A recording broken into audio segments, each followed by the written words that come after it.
요즘 사기 전화 이 말 나오면 바로 끊으세요. 은퇴를 준비하거나 이미 은퇴 후의 삶을 살고 있다면 누구나 한 번쯤은 이런 생각을 해보게 됩니다. 이제는 조금 편안하게 살고 싶다. 그동안 벌어둔 돈 잘 지키면서 안정적으로 지내고 싶다. 그런데 현실은 꼭 그렇지만은 않습니다. 오히려 소득이 줄어든 시기일수록, 그리고 일정한 생활 패턴이 자리 잡은 이후일수록 예상치 못한 위험이 더 크게 다가오기도 합니다. 그 중에서도 요즘 특히 조심해야 할 것이 바로 사기 전화, 이른바 보이스피싱입니다. 젊을 때는 설마 내가 속겠어? 라고 쉽게 넘겼던 일들이 막상 은퇴 이후에는 전혀 다른 무게로 다가옵니다. 단순히 돈의 문제가 아니라 심리적인 충격과 자존감의 흔들림까지 이어지기 때문입니다. 그래서 요즘은 이 말이 나오면 그냥 끊으세요라는 경고가 점점 더 중요해지고 있습니다. 대표적으로 가장 많이 등장하는 말이 있습니다. 고객님, 지금 계좌가 범죄에 연루되어 있습니다. 이 말이 나오면 더 들을 필요도 없이 바로 전화를 끊는 게 정답입니다. 왜냐하면 정상적인 기관 은행이든 경찰이든 검찰이든 전화로 이런 식의 겁을 주면서 개인 정보를 요구하거나 돈을 옮기라고 하지 않기 때문입니다. 그런데도 많은 분들이 이 말 한마디에 심장이 철렁 내려앉으면서 판단력이 흐려집니다. 예를 들어 첫 번째 사례를 보면 60대 초반의 어씨 이야기입니다. 은퇴 후 소소하게 연금과 저축으로 생활하던 분이었는데 어느 날 검찰청입니다라는 전화를 받았습니다. 상대는 매우 단호한 목소리로 본인 명의 계좌가 범죄 조직에 사용됐다고 말했습니다. 어 씨는 순간 머리가 하얘졌고 나는 그런 적 없다고 해명하느라 정신이 없었습니다. 그러자 상대는 무죄를 입증하려면 자금을 안전계좌로 옮겨야 한다고 유도했습니다. 결국 어 씨는 수천만 원을 이체했고 그 돈은 다시 돌아오지 않았습니다. 나중에 알고 보니 전형적인 사기 수법이었습니다. 두 번째 사례는 조금 더 교묘합니다. 70대 B 씨는 건강보험공단인데 환급금이 있다는 전화를 받았습니다. 평소 병원비 부담이 있었던 터라 반가운 마음이 먼저 들었습니다. 상대는 간단한 확인만 하면 바로 입금된다며 계좌 정보와 인증번호를 요구했습니다. B 씨는 의심 없이 알려줬고 그 결과 통장에 있던 돈이 순식간에 빠져나갔습니다.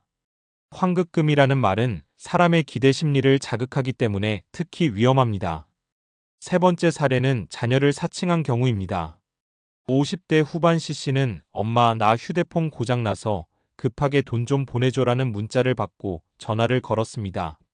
상대는 실제 자녀처럼 자연스럽게 대화를 이어갔고 급한 상황을 강조했습니다.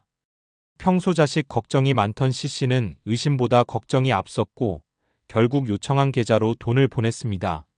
하지만 나중에 확인해보니 실제 자녀는 그런 연락을 한 적이 없었습니다.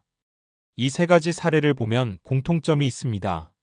첫째, 상대는 항상 급한 상황을 만듭니다. 둘째, 불안이나 기대 같은 감정을 강하게 자극합니다. 셋째, 생각할 시간을 주지 않습니다. 은퇴 이후의 삶에서는 특히 이런 심리적 압박에 취약해질 수 있습니다. 사회적 역할이 줄어들면서 외부 정보에 대한 접촉이 줄어들고 누군가 권위 있는 목소리로 접근하면 더 쉽게 믿게 되는 경우가 많기 때문입니다. 게다가 혹시라도 문제 생기면 어쩌지라는 불안이 판단을 흐리게 만듭니다. 그래서 중요한 것은 대응 방법을 미리 정해두는 것입니다. 생각보다 단순합니다. 첫째, 기관 사칭 계좌 문제 언급이 나오면 무조건 끊기. 둘째, 돈 보내라, 인증번호 알려달라는 말이 나오면 즉시 종료. 셋째, 자녀나 지인을 사칭한 연락은 반드시 다른 방법으로 재확인. 이 세 가지만 지켜도 대부분의 사기는 막을 수 있습니다. 은퇴 준비에서 자산을 불리는 것도 중요하지만 그보다 더 중요한 건 지키는 것입니다. 어렵게 모은 돈이 한순간의 실수로 사라지는 일만큼 허탈한 일도 없습니다. 그리고 그런 일은 결코 남의 이야기가 아닙니다. 지금 이 순간에도 누군가는 같은 전화를 받고 흔들리고 있습니다. 결국 가장 확실한 방법은 하나입니다. 조금이라도 이상하다 싶으면 예의고 뭐고 생각하지 말고 그냥 끊는 것. 전화 한 통을 끊는 건 아무 일도 아니지만 그 선택 하나가 앞으로의 삶을 지키는 큰 차이를 만들어냅니다. 은퇴 이후의 평온한 일상을 지키기 위해서라도 이 한 가지 원칙만은 꼭 기억해 두는 게 좋겠습니다. 앞서 이야기한 사례들을 보면 단순히 조심해야 한다는 수준을 넘어 왜 이런 사기가 반복적으로 성공하는지 이해하는 게 더 중요해집니다. 사실 보이스피싱은 기술보다 사람의 뇌를 공략하는 범죄입니다. 이걸 이해하면 대응이 훨씬 쉬워집니다. 사람은 위기 상황에 놓이면 이성적인 판단보다 감정과 직관이 먼저 작동합니다. 심리학에서는 이를 편도체 반응 애미그달러 하이잭이라고 부릅니다. 쉽게 말해 큰일 났다는 신호가 들어오면 뇌가 깊이 생각하기 전에 즉각 반응해버리는 겁니다. 계좌가 범죄에 연루됐다, 자녀가 위험하다, 환급금을 놓칠 수 있다 같은 말은 이 반응을 강하게 자극합니다. 그 순간 우리는 확인보다 행동을 먼저 하게 됩니다. 여기에 권위 효과도 작용합니다. 사람은 검찰, 경찰, 공공기관 같은 권위 있는 존재를 기본적으로 신뢰하려는 경향이 있습니다. 실험에서도 비슷한 결과가 반복적으로 나옵니다. 권위 있는 복장을 입거나 직함을 내세운 사람의 지시에 더 쉽게 따르는 것이 인간의 기본 성향입니다. 보이스피싱 조직은 바로 이 점을 이용합니다. 목소리 톤, 말투, 전문 용어까지 철저히 연습하는 이유가 여기에 있습니다. 또 하나 중요한 개념은 인지 과부하입니다. 갑작스러운 상황에서 정보가 빠르게 쏟아지면 뇌는 모든 걸 분석하지 못하고 단순한 선택으로 줄이려 합니다.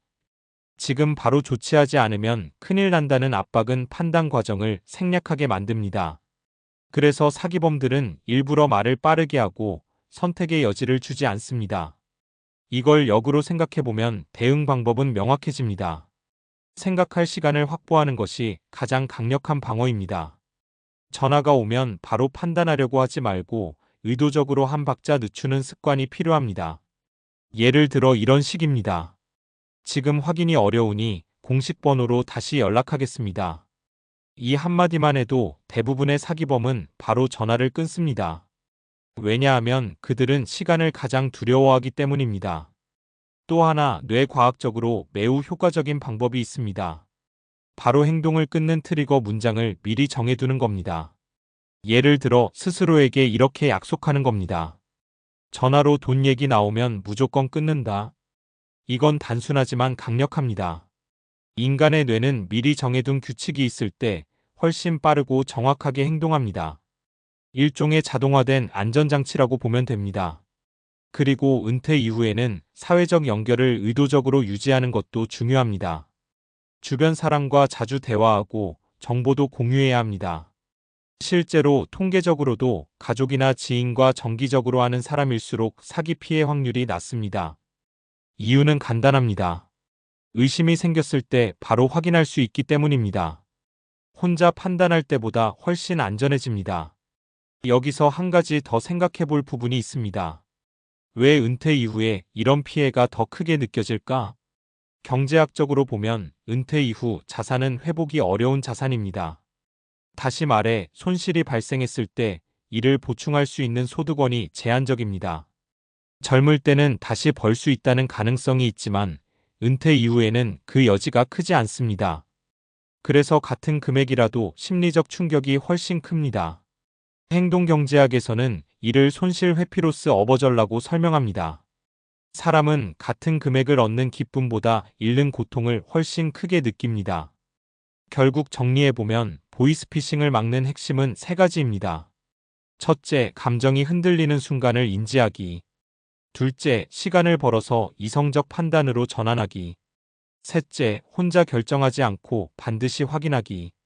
은퇴 후 삶은 속도를 늦추고 안정과 균형을 찾는 시기입니다. 그런데 사기범들은 그 평온을 깨는 방식으로 접근합니다. 그래서 더더욱 급하지 않게 대응하는 습관이 중요합니다. 다시 처음으로 돌아가 보면 사실 이 모든 내용을 한 문장으로 줄일 수 있습니다. 이상하면 끊고 나중에 확인한다. 이 단순한 원칙이 과학적으로도 심리적으로도 가장 효과적인 방어 전략입니다. 그리고 무엇보다 중요한 건 이걸 알고 있는 것이 아니라 실제로 행동할 수 있도록 준비해 두는 것입니다. 은퇴 준비는 단순히 돈을 모으는 과정이 아니라 삶을 지키는 시스템을 만드는 과정이기도 합니다. 그 시스템 안에는 투자 전략도 있지만 이렇게 사소해 보이는 전화 한 통 대응법도 포함됩니다. 결국 우리의 일상을 지키는 건 거창한 선택이 아니라 이런 작은 원칙들이기 때문입니다.